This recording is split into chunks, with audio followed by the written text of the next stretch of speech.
Ya, ketika timnas Indonesia tengah sibuk berambisi menuju Piala Dunia 2026, di balik itu para tim-tim Asia Tenggara lainnya masih sibuk mempersiapkan diri menghadapi turnamen Asian Cup Championship yang sebelumnya bernama Piala AFF. Di turnamen antar negara Asia Tenggara tersebut, Malaysia, Vietnam, dan Thailand memiliki misi yang sama, yaitu menjegal Indonesia agar tidak keluar sebagai juara Asian Cup tahun ini. Ya, pasalnya dengan prestasi hebat Indonesia yang mendunia saat ini, hanya trofi AFF yang bisa mereka pakai untuk mengklaim diri lebih hebat dari Indonesia. Asian Cup Championship 2024 akan bergulir mulai 9 Desember 2024 hingga 5 Januari 2025. Selama periode tersebut, tim liga-liga top Eropa tidak akan melepas pemainnya ke timnas dengan mudah.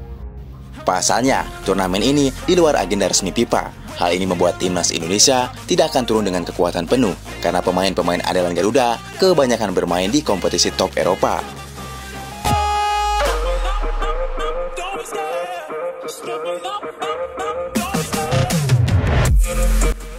Ya, berbeda dengan pesaing Garuda yang lain, di mana mereka bisa tampil full team karena pemainnya kebanyakan bermain di kompetisi lokal. Sejak era Bapak Erick Thohir, Piala AFF sebenarnya tidak terlalu penting bagi timnas Indonesia. Pasalnya tempat main Garuda yang sekarang bukan lagi ASEAN, melainkan Asia dan dunia.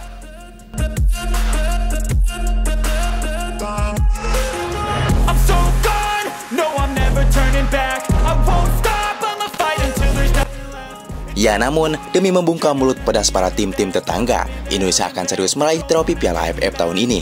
Tentu, peluang juara AFF itu terbuka lebar, meski Garuda turun dengan skuad cadangan. Lihat saja kekuatan tim lapis kedua Garuda untuk AFF 2024. Berikut ini penjaga gawang di sektor paling belakang. Martin Paes kemungkinan bisa mengawal gawang Garuda di AFF nanti. Pasalnya klub Martin Paes FC Dallas sudah dipastikan gagal melaju ke playoff Liga MLS. Itu artinya Paes dan FC Dallas tidak memiliki jadwal pertandingan lagi di MLS, setidaknya hingga Februari tahun depan. Ya, situasi ini membuat Martin Paes bisa memperkuat timnas Indonesia di gelaran Asia Cup Championship 2024.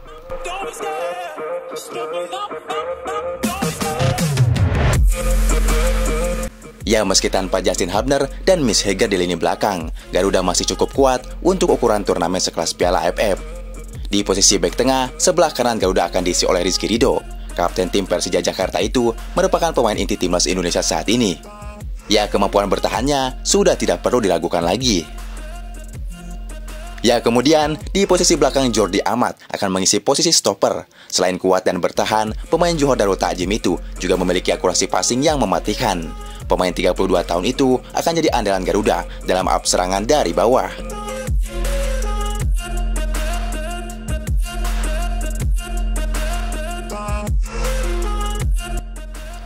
Kemudian, untuk melengkapi posisi 3 bek sejajar timnas Indonesia, Sintayong bisa mengandalkan Justin Hubner di pos sebelah kiri.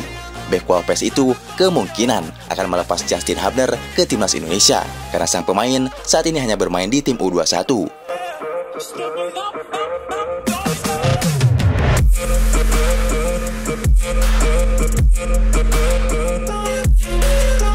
Ya, kemudian bek sayap di Piala AFF 2024 nanti, Sintayong kemungkinan tidak bisa memanggil Calvin Perdong, Saine Patinama, dan Sandy Wall.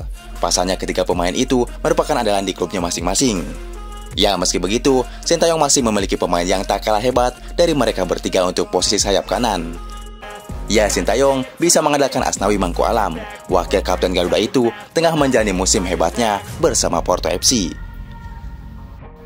Ya, sementara itu, untuk posisi bek sayap kiri, Pratama Arhan bisa jadi solusi, di mana absennya Calvin Perdong, Saine Patinama, hingga Sandy Wall.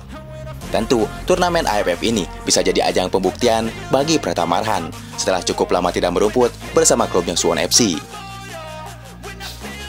Kemudian, untuk gelandang tengah, di posisi gelandang, Sintayong membutuhkan 2 pemain yang bisa saling melengkapi. Nathan Jo Aon bisa jadi salah satu pemain yang bisa dipasang mengisi posisi tersebut. Ya, meski sulit dilepas oleh Swansea City, namun Sintayong dan PSSI bisa menjalin komunikasi yang baik dengan timnya agar bersedia melepas Nathan ke timnas Indonesia. Ya, Swansea City kemungkinan tidak akan keberatan melepas Nathan karena sang pemain kurang mendapat menit bermain di Inggris.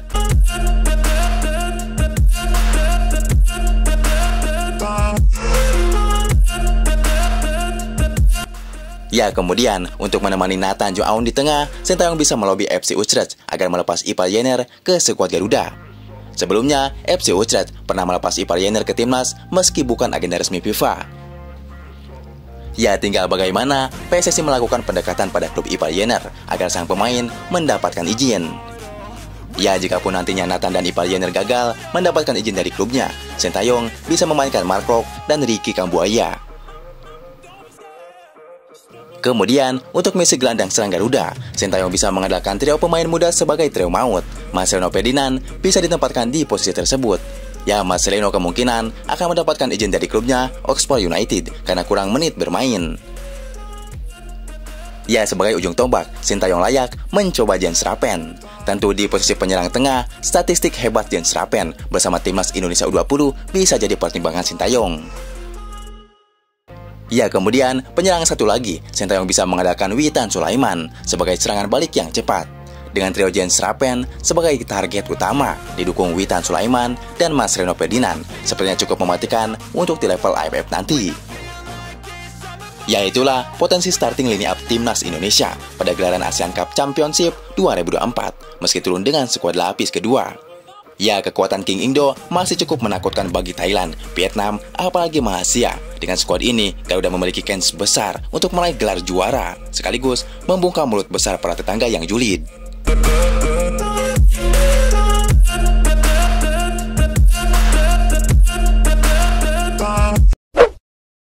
Đúng vậy, sau khi Indonesia không giành được điểm thuyết Bahrain và thua Trung Quốc, Indonesia rất khó giành vé dự World Cup.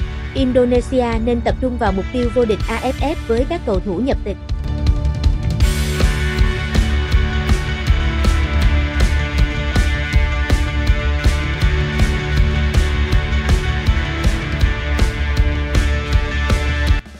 Ya, media Vietnam, Bongda 24H, baru-baru ini membuat heboh kawasan di Asia.